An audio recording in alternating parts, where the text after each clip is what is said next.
Hello everyone, I'm Jasina Paris and I welcome you all to today's discussion of 20 GK questions from CLAT Perspective. इस video में हम ऐसे 20 question discuss करेंगे आज के current affairs यानी 17 दिसंबर से. In case you have not watch the daily news analysis video, please do watch that first and then come and watch this video so that it will be a good revision for you guys. Let's start with the first question. पहला question हम देखेंगे is with regard to the Shanti Bill. Now, what is the Shanti Bill related to? It's not related to peace. In fact, it's just the opposite. It is related to nuclear. Okay, nuclear energy से related है. सो यहाँ पे हम देखते हैं कि कौन से पुराने बिल्स को ये रिप्लेस करने वाला है. Is it the Atomic Energy Act of 1962? Is it the CLINDA or the Civil Liability for Nuclear Damage Act 2010? In fact, दोनों laws को ये replace करेगा. Therefore, the answer should be both 1 and 2. Let us now proceed to the next question. Equivalent exercise जो है ये joint military exercise है between India and which country? तो ये हमारे एक neighboring country जो है Maldives के साथ exercise है जो आज के न्यूज़ एनालिसिस में देखा था. तो आंसर इसका है सी. Question number 3. Which is the capital of Maldives? Now ये आपको लगेगा कि इतने easy questions हैं, but if you have seen the past year papers, right? ऐसे फैक्चुअल डेटा पूछा जाता है, so that is why you need to know this. Okay, तो कैपिटल ऑफ मालदीव्स क्या है? It is Male. ओके, तो इसका आंसर है option A. Proceeding to question number 4. कौन सा स्ट्रेट या कौन सा चैनल सेपरेट करता है मालदीव्स और लक्षद्वीप को? तो आज के करंट अफेयर्स में मैंने आपको बताया था इस चैनल का नाम है 8 degree channel. We talk about the latitude, the 8 degree channel. Okay, 10 degree जो है ये अंडमान एंड निकोबार को डिवाइड करने वाला जो चैनल है इसको बोलते हैं 10 degree channel. Proceeding to question number 5. Currency कौन सी है मालदीव्स की? Is it the rupiya, the taka, the rupiya और द दिनार? तो इसका आंसर है द रुपया. Okay, so that is around 5 रुपए का डिफरेंस है. ओके, दैट इज द रुपया. Okay, with regard to the रुपया. Let's proceed to the next question. हमारे अभी अगर हम मालदीव्स की बात करें, who is the current president of Maldives? So what's the answer? Mohamed Nasheed, Abdulla Yameen, Ibrahim Mohamed Solih या मोहम्मद मोइजू? तो इसका आंसर है Mohamed Muizzu, who has also visited India with his wife. Taj Mahal और सब देख के गए हैं. So recently I think it was about last year that they visited India. So answer इसका है D. Let's proceed to question number 7. Maldives is a member of which of the following regional organizations? देखो, ASEAN का part नहीं है, ठीक है, because ये south east Asian countries का पार्ट है, जो ऑफ कोर्स अगर हम इंडोनेशिया, फिलीपींस, थाईलैंड, कंबोडिया ये वाले सब कंट्रीज आते हैं. सार्क की बात करें, ठीक है, बिम्स्टेक और एससीओ में भी वो नहीं है. सार्क लेकिन है कि SAARC is with regard to south Asian countries. तो साउथ एशियन कंट्रीज में इंडिया आती है, ठीक है. Apart from India we have, एक शॉर्ट फॉर्म बताती हूँ, MBBS. Okay, MBBS pen, MBBS Spain, ठीक है. सो M stands for Maldives, B Bhutan, Bangladesh, Sri Lanka, P stands for Pakistan, Afghanistan, India, Nepal. Now this was a question that I was asked in CLAT 2026 कि कौन सा एक member नहीं है SAARC का. Okay, और मालदीव्स ऐसे कोई ऑप्शंस आते थे. So you should know the members, you should know these groups जो हम eventually slow and study learn करेंगे, ठीक है. Let's proceed to question number 8.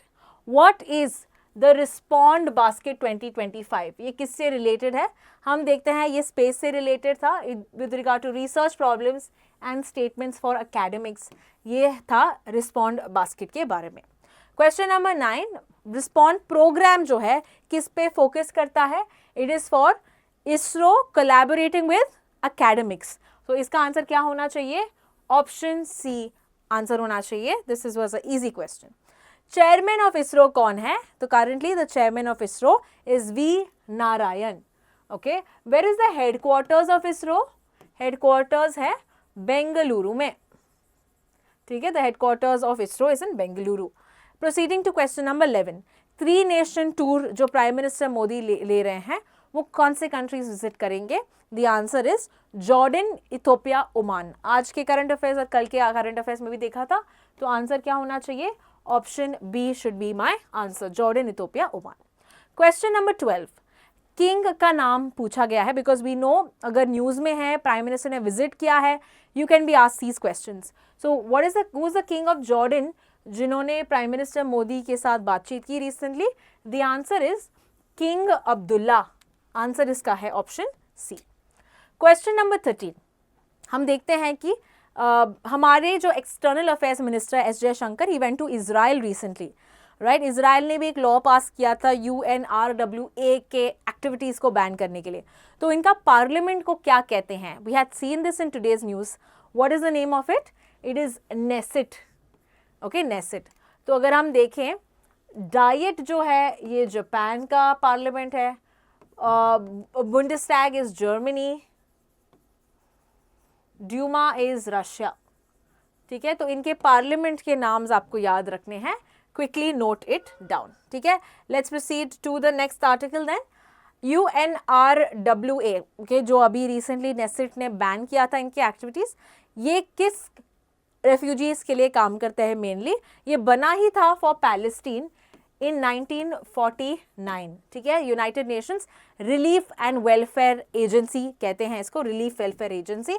Proceeding to question number 15, हमने देखा था recently prime minister Modi got the highest civilian award from Ethiopia.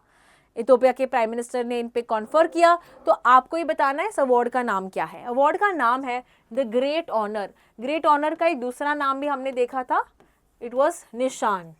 ठीक है, निशान of Ethiopia. Question number 16, which company has partnered with Singareni collieries company limited to set up India's first battery grade lithium refinery? ऐसे questions बहुत आते भी हैं elite में, ठीक है, दूसरे एग्जाम से भी आते हैं, सो ये pay attention. The answer is Altmin. Okay, answer is option B. Question number 17, ये इंडिया का पहला लिथियम रिफाइनरी कहाँ पे बनेगा? That is the question. And where is what's the answer? It is going to be set up in Telangana. तो इसका answer है option C. Question number 18, the refinery will primarily produce which lithium compound? देखा था आज के news में कि lithium carbonate हम बनाएंगे, तो इसका आंसर होना चाहिए ऑप्शन सी। क्वेश्चन नंबर 19, सबसे ज्यादा butterfly diversity in western Ghats कौन से स्टेट में पाया जाता है? तो रिसेंटली एक रिपोर्ट आया था एंटोमन, ठीक है, which talked about butterfly density. Okay, कौन से स्टेट के लिए? केरला की बात की थी। तो yes, the answer is option C. And proceeding to the last question of today is जो इंश्योरेंस बिल आया है which aims to increase insurance cover of insurance funding from foreign investors from 74% to 100%, right? तो ये कौन से bills को यहाँ पे चेंज करने वाले हैं? तो आंसर इसका है insurance act, LIC act, IRDA act, सभी एक्ट को चेंज करेंगे। तो therefore answer should be option D, 1, 2 and 3. So that is all with regard to today's discussion of the 20 GK questions. In case you have any questions, do reach out to us in the comment section. Thank you so much for watching.